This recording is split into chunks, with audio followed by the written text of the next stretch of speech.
Hello student, आज के इस वीडियो में हम क्लास 12 से नेक्स्ट टॉपिक लेके चलते हैं वेव ऑप्टिक्स से Young's double slit experiment. Young's double slit, Young's नाम का एक साइंटिस्ट था जिसने ये एक्सपेरिमेंट दिया, ये डबल स्लिट का। ठीक है, इन्होंने क्या किया, सबसे पहले यहां पर हमारे पास आता है जर्नल, हम डिस्कस करते हैं एक बार। सबसे पहले हम सुपर पोजिशन ऑफ वेव के अंदर, ठीक है, जब आपके पास दो वेव आपस में सुपर इंपोज करती है, ये हमारे पास मान लो पहली वेव है, ठीक है, इधर से ये आपके पास दूसरी वेव है, दोनों एक ही पॉइंट से मीन पोजीशन से स्टार्ट हो रही, मीन पोजीशन पे सेम टाइम पे कट करने लग रही है। तो यहां पर जब दोनों वेव सुपर इंपोज करेंगे तो इनसे जो रिजल्टेंट बनेगा ना, ये आपके पास हो जाएगा रिजल्टेंट। ठीक है, that is the resultant wave. ये हमारे पास क्या है, रिजल्टेंट वेव। क्योंकि यंग डबल स्लिट पढ़ने से पहले हम यहां पर जो हम डिस्कस करने जा रहे हैं इसके अंदर, वो हम दो वेव का सुपर पोजिशन हम डिस्कस करेंगे। तो सबसे पहले हमें सुपर पोजिशन के बारे में पता होना चाहिए। तो सुपर पोजिशन क्या होता है, एक्चुअली में दो वेव आपके पास, ये हमारे पास मान लो फर्स्ट वेव हो गई, ये दूसरी वेव है आपके पास सेकंड, दोनों आपके पास सुपर इंपोज करती हैं, तो इनसे जो रिजल्टेंट बनता है ना, वो आपका सुपर पोजिशन होता है। सुपर पोजिशन आपके पास क्या होता है, रिजल्टेंट होता है टू वेव्स का। तो आपके पास दोनों वेव है, अब दोनों के अंदर देखिए यहां पर क्रस्ट से क्रस्ट और ट्रफ से ट्रफ सेम डायरेक्शन में जा रहे हैं, तो यहां पर एम्पलीट्यूड जो जाता है वो आपके पास मैक्सिमम जाता है। सिमिलरली अगर हम सेकंड की बात करें, ये हमारे पास फर्स्ट वेव एक हो गई, ये दूसरी है आपके पास सेकंड। अब यहां पर देखिए, यहां आपके पास क्रस्ट से क्रस्ट दोनों सेम डायरेक्शन में मीट कर रहे थे, लेकिन यहां पर दोनों मीट कर रहे हैं, लेकिन यहां पर जो डायरेक्शन है वो अपोजिट है। ठीक है, इधर ये डाउनवर्ड डायरेक्शन है, इधर इसकी अपवर्ड डायरेक्शन है, तो यहां जो रिजल्टेंट बनेगा वो आपके पास ये होगी resultant wave, that is the resultant. ठीक है, क्योंकि यहां पर क्या है, दोनों की डायरेक्शन अपोजिट है, तो एम्पलीट्यूड आपका डिक्रीज हो जाता है।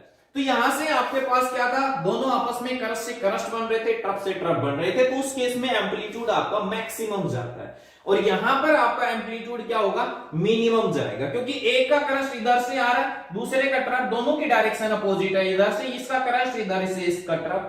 तो यहां पर जब एम्पलीट्यूड है ना, दोनों अपोजिट डायरेक्शन में स्ट्राइक करते हैं, तो एम्पलीट्यूड आपका मैक्सिमम जाएगा यहां पर। ठीक है, दोनों सेम डायरेक्शन में होगी, एम्पलीट्यूड मैक्सिमम, सॉरी, और जब अपोजिट डायरेक्शन में होगी तो एम्पलीट्यूड आपका मिनिमम होगा। तो ये हमारे पास होता है कंस्ट्रक्टिव और डिस्ट्रक्टिव। यहां पर दो टाइप के इंटरफेरेंस पैटर्न बनते हैं। यहां पर ये देखिए, ये हमारे पास एक सोर्स स्लिट है और ये है आपके पास दो स्लिट। ठीक है, अब मैं YDSC की बात करता हूं, तो यहां पर आपके पास इंटरफेरेंस, जो मैं अभी बात कर रहा था, इंटरफेरेंस पैटर्न बनता है आपके पास। तो इंटरफेरेंस क्या होता है, आपके पास सुपरपोजिशन होता है दो वेव का, रीडिस्ट्रीब्यूशन ऑफ एनर्जी। जैसे हमारे पास यहां पर ये सोर्स था, इस सोर्स के अंदर मैंने एक सॉलिड लाइन दर्शा रखी है, एक डॉटेड लाइन है। ठीक है, तो ये सॉलिड और डॉटेड लाइन क्या शो कर रही है, आपके पास वेव है और उसका क्रस्ट और ट्रफ शो करने लग रही है। ठीक है, तो यहां पर आपके पास इस सोर्स में से ये लगभग जो स्लिट होती है 1 mm के लगभग स्लिट होती है, यहां से आपके पास वेव एमिट होती है एक सिंगल। उसके बाद में यहां पर डबल स्लिट, जैसे इस टॉपिक का नाम हमारे पास जो एम्सन ने बताया था 1802 में, कि आपके पास यहां पर दो स्लिट ली थी। अब देखिए हिसाब से क्या बनता है कि अगर मान लो हमारे पास एक सिंगल सोर्स है, सामने दो स्लिट है, दोनों स्लिट में से लाइट पास होने के बाद सामने दीवार के ऊपर, ठीक है, आपके पास दो ब्राइट स्पॉट होने चाहिए। ठीक है, लेकिन नहीं, तो यहां पर क्या कह रहा है कि आपके पास दोनों स्लिट के अंदर से आपके सामने जो स्क्रीन है ना, उसके ऊपर इंटरफेरेंस पैटर्न बनता है, मतलब अल्टरनेट डार्क और ब्राइट फ्रिंज ऑब्टेन होती है। कैसे, देखिए, ये हमारे पास सोर्स स्लिट थी लगभग 1 mm के लगभग, इधर ये हमारे पास डबल स्लिट है A और B। ठीक है, ये इसकी हाफ होती है लगभग 0.5 mm की, ये दो स्लिट हो गई, ये लगभग 10 सेंटीमीटर के लगभग यहां पर प्लेस कर दिया हमने। उसके बाद पीछे ये स्क्रीन है, स्क्रीन आपके लगभग 2 मीटर के लगभग है। इस स्क्रीन के ऊपर यहां पर ये अल्टरनेट आपको ब्राइट डार्क आपको फ्रिंज है, वो इसके ऊपर ऑब्टेन होती है। ठीक है, कैसे होती है, तो ये देखिए, ये हमारे पास वेव थी जो यहां से आपके पास सोर्स स्लिट में से पास होती है। उसके बाद यहां पर डबल स्लिट है A और B। अब यहां स्लिट A में से भी वेव आपके पास होगी और इधर B में से भी होगी, तो दोनों का क्या होगा, सुपर इंपोज होगा। ठीक है, तो दोनों का सुपर इंपोज होगा, तो यहां से जैसे मैंने अभी बताया, आपके पास किसी का तो क्या होगा, क्रस्ट से क्रस्ट मिलेगा, किसी का ट्रफ से ट्रफ मिलेगा, और किसी के अंदर डायरेक्शन है वो अपोजिट होगी। ठीक है, क्योंकि यहां से क्या है ना, आपके पास ऐसे ऐसे वेव फ्रंट यहां से एग्जिस्ट करेंगे, यहां से भी निकलेंगे, इधर इस स्लिट में से भी वेव फ्रंट आपके पास निकलेंगे। ठीक है, तो यहां से आपस में एक दूसरे से क्रस्ट और ट्रफ टकराएंगे। अब जब आपके पास क्रस्ट से क्रस्ट टकराएंगे, ये देखिए मैंने यहां पर देखिए आपको जो डॉटेड से शो कर रखा है, ये क्या हो रहा है, यहां पर क्रस्ट से क्रस्ट और ट्रफ से ट्रफ टकरा रहे हैं, तो यहां पर एम्पलीट्यूड है वो मैक्सिमम है, एम्पलीट्यूड जो है वो मैक्सिमम है। और इन सभी डॉट्स को मिलाते हुए यहां पर एक लाइन खींच दी, तो ये आपके पास पोजीशन ऑफ ब्राइट आपके पास फ्रिंज की होगी। फिर इधर आपके पास एक सॉलिड लाइन और एक डॉटेड लाइन जो कट कर रही है, इसको यहां पर मैंने ऐसे क्रॉस से शो कर दिया। ठीक है, तो ये क्रॉस क्रॉस को मिलाती हुई ये जो लाइन जा रही है, that is the position of dark fringe. ठीक है, सिमिलरली यहां पर आपके पास सॉलिड सॉलिड लाइन मीट कर रही है, डॉटेड डॉटेड से मीट कर रही है, तो यहां पर ब्राइट फ्रिंज बनेगी। सिमिलरली फिर दोबारा से आपके पास सॉलिड डॉटेड कट कर रही है, तो यहां से क्रॉस क्रॉस हो रही है, तो यहां पर जो बनेगी वो आपकी डार्क बनेगी, फिर यहां पर उसके बाद ब्राइट बन जाएगी। तो इस प्रकार से आपके पास स्क्रीन के ऊपर अल्टरनेट डार्क और ब्राइट फ्रिंज आपकी ओबटेन होंगी। कब? जब इनकी स्लिट के बीच में सेपरेशन इससे बिल्कुल हाफ होगी और इसके अंदर से वेव पास होगी। ठीक है, समझ में आई बात? क्लियर है? तो यहां पर जो आपके पास बनने लग रही है ना, ये क्रस्ट से क्रस्ट मिल रहा है, तो वहां पर एम्पलीट्यूड मैक्सिमम जाने लग रहा है, ट्रफ से ट्रफ मिल रहा है, वहां पर एम्पलीट्यूड मैक्सिमम जाने लग रहा है। और इन्हीं से ही लाइन हमने ड्रा करके ये आपके पास जहां एम्पलीट्यूड मैक्सिमम जाता है वहां फ्रिंज कैसी बनती है, आपकी ब्राइट बनती है। ठीक है, और जहां एम्पलीट्यूड मिनिमम हो जाएगा, अपोजिट डायरेक्शन होगी, जैसे इस टाइप का बताया मैंने।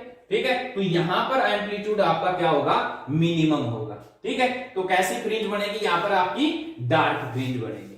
ठीक है, समझ में आ गई बात? क्लियर है? तो ये था आपके पास। अब मैं यहां पर डिस्कस करता हूं इसी के अंदर condition for constructive and destructive interference. क्या कंडीशन होंगी इसके अंदर?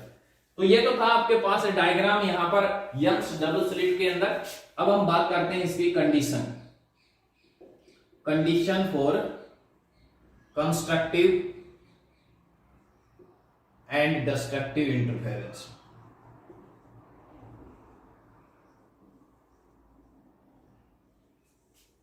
ठीक है, अभी आपने बताया मैंने आप लोगों को कि यहां पर दो वेव थी, दोनों यहां से इसके अंदर से पास होती हैं। ठीक है, और दोनों के अंदर सुपर पोजिशन होता है। तो सबसे पहली वेव जो इस स्लिट ए में से निकली, उसका डिस्प्लेसमेंट y1 इक्वल टू हमने मान लिया a sin ओमेगा t। ए हमारे पास जो फर्स्ट स्लिट में से पास हो रही है उसका एम्पलीट्यूड है, ओमेगा उसकी एंगुलर फ्रीक्वेंसी है। ठीक है, अब दूसरी स्लिट में से जो पास हो रही है उसको y2 से रिप्रेजेंट कर दिया, इसका एम्पलीट्यूड हमने ले लिया b sin ओमेगा t। ठीक है, साथ के साथ इसके अंदर मैंने एक कांस्टेंट फेज ले लिया फाई, ये हमारे पास होता है फेज। ठीक है, तो फेज आपके पास ये कांस्टेंट फेज ले लिया दोनों वेव के अंदर से। जो स्लिट ए में से पास होगी उसका डिस्प्लेसमेंट ले लिया हमने y1, और जो बी में से पास होगी इसका नाम दे दिया हमने y2। ए और बी यहां पर हमारे पास इनके एम्पलीट्यूड है। ठीक है, तो यहां पर हम कोहेरेंट सोर्स का यूज करते हैं। एक मोनोक्रोमेटिक सोर्स ऑफ लाइट है ना, वो आपकी यहां से पास होती है। मोनोक्रोमेटिक मतलब एक सिंगल कलर का। ठीक है, जैसे या तो व्हाइट ले लो या ब्लू ले लो, मतलब कोई भी एक सिंगल कलर का सोर्स आपको यूज करना है। जो सोर्स स्लिट में हम यूज कर रहे थे वहां पर एक सिंगल कलर का सोर्स होगा। मोनोक्रोमेटिक सोर्स ऑफ लाइट इसके अंदर से पास होती है। ठीक है, और यहां पर जो आपके पास सोर्स होते हैं वो कोहेरेंट सोर्स होता है। लगातार एक कांस्टेंट फ्रीक्वेंसी की जो आपके पास लाइट है वो कांस्टेंट फेज के साथ एमिट करता रहे, वो होता है कोहेरेंट सोर्स। ठीक है, तो यहां पर हमारे पास दोनों का सुपरपोजिशन होगा, तो रिजल्टेंट क्या बन जाएगा, वेक्टर सम होगा दोनों का y1 प्लस y2। ठीक है, दोनों का ऐड कर दीजिए, क्या मिला आपके पास a sin omega t plus में b sin omega t plus five. ठीक है, तो y इज इक्वल टू क्या गया हमारे पास a sin omega t plus में b, यहां sin a प्लस b का लगाइए formula, sin a cos b plus cos a sin b।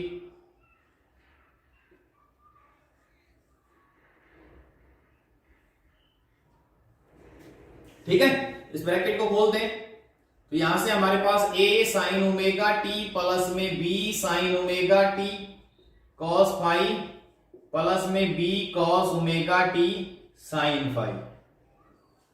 ठीक है, इन दोनों में से आपके पास sin ओमेगा t अगर मैं कॉमन लेके चलता हूं तो यहां से हमारे पास आ गया a प्लस में b cos फाई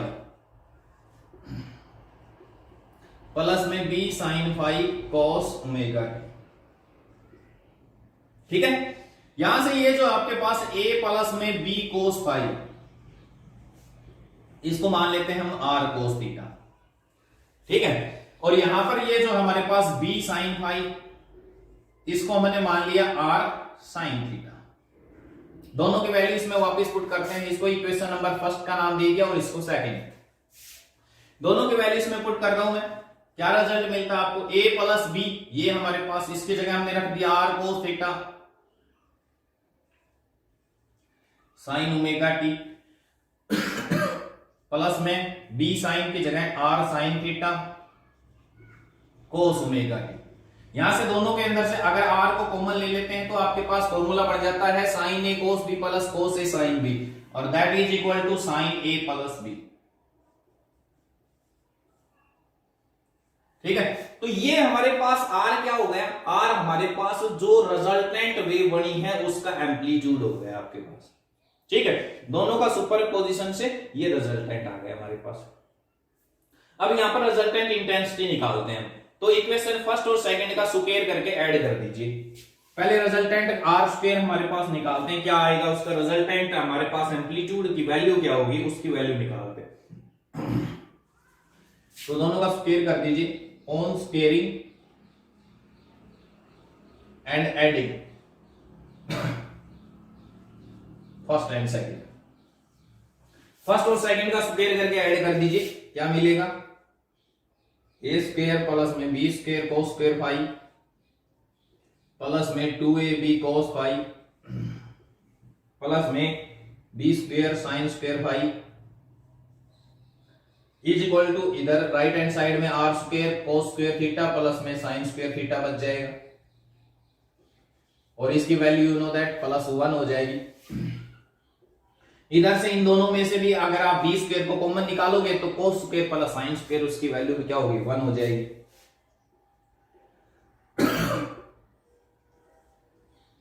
तो डायरेक्ट मैं आर की वैल्यू निकाल देता हूं, यहां से क्या आ जाएगी, A square plus B square plus 2ab cos phi. तो ये हमारे पास उस रिजल्टेंट वेव का एम्पलीट्यूड आ गया। अब कह रहे हैं you know that intensity directly proportional होती है स्क्वायर ऑफ एम्पलीट्यूड की। तो पहले का एम्पलीट्यूड ए, दूसरे का बी, तो रिजल्टेंट इंटेंसिटी क्या हो जाएगी, रिजल्टेंट का हमारे पास एम्पलीट्यूड क्या है, आर है, आर का स्क्वायर, आर स्क्वायर की वैल्यू पुट करना, A square plus B square plus 2ab cos phi. ठीक है, तो रिजल्टेंट इंटेंसिटी हमारे पास क्या आ जाएगी, इसको खोलना, के ए स्क्वायर, इस प्रोपोर्शनलिटी की जगह हम कांस्टेंट ले लेंगे, तो पहले की इंटेंसिटी क्या आ जाएगी, के ए स्क्वायर। सिमिलरली दूसरे की इंटेंसिटी क्या आ जाएगी, I2 हो जाएगी हमारे पास के बी स्क्वायर, क्योंकि दूसरे का एम्पलीट्यूड क्या है, बी है, और इंटेंसिटी आपकी डायरेक्टली प्रोपोर्शनल होती है स्क्वायर ऑफ एम्पलीट्यूड की, तो ये आ जाएगी आपके पास I1 प्लस I2 प्लस में 2 under root I1 I2 cos phi. ठीक है, तो ये आगे हमारे पास रिजल्टेंट इंटेंसिटी। अब रिजल्टेंट इंटेंसिटी हमारे पास मैक्सिमम कब होगी, जब कोस की वैल्यू मैक्सिमम हो, और कोस की वैल्यू मैक्सिमम कितनी, 1 कितने पे होते हैं, 0 पे, 2 पाई 4 पाई, तो सोनप तो आपके पास पाई जो आपके पास फेज आ जाएगा कितना हो जाएगा, 2n पाई। ठीक है, समझ में आई बात। तो रिजल्टेंट इंटेंसिटी हमारे पास मैक्सिमम मतलब जब ब्राइट कंस्ट्रक्टिव इंटरफेरेंस बोलेंगे इसको, जब ब्राइट फ्रिंज आपके पास होते हो। ठीक है, तो इसके लिए हमारे पास अगर हम पाथ डिफरेंस निकालना चाहें तो x इक्वल टू हमारे पास क्या होता है, लैम्डा अपॉन में 2 पाई इंटू में फेज डिफरेंस, तो लैम्डा अपॉन में 2 पाई इंटू में फेज डिफरेंस क्या हो गया, 2n पाई, ये आ गया n lambda. That is the path difference for a constructive interference। अगर हम यहां पर डिस्ट्रक्टिव के लिए निकालें तो डिस्ट्रक्टिव के लिए क्या आ जाएगा भाई, डिस्ट्रक्टिव के लिए ये तो हो गया आपके पास डिस्ट्रक्टिव के लिए, मतलब डिस्ट्रक्टिव का मतलब हो गया आपके पास इंटेंसिटी मिनिमम। डिस्ट्रक्टिव इंटरफेरेंस में आपके पास इंटेंसिटी क्या हो जाएगी, मिनिमम। और मिनिमम कब होगी, जब कोस की वैल्यू मिनिमम, यहां से कोस की वैल्यू मिनिमम कितनी होगी, -1।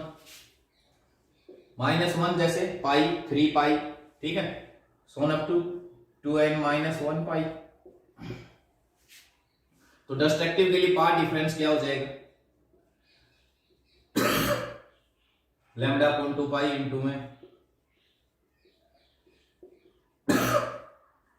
पाई पाई कैंसिल आउट, ये आ गया पाथ डिफरेंस फॉर डिस्ट्रक्टिव। आज के लिए इतना ही, थैंक्स।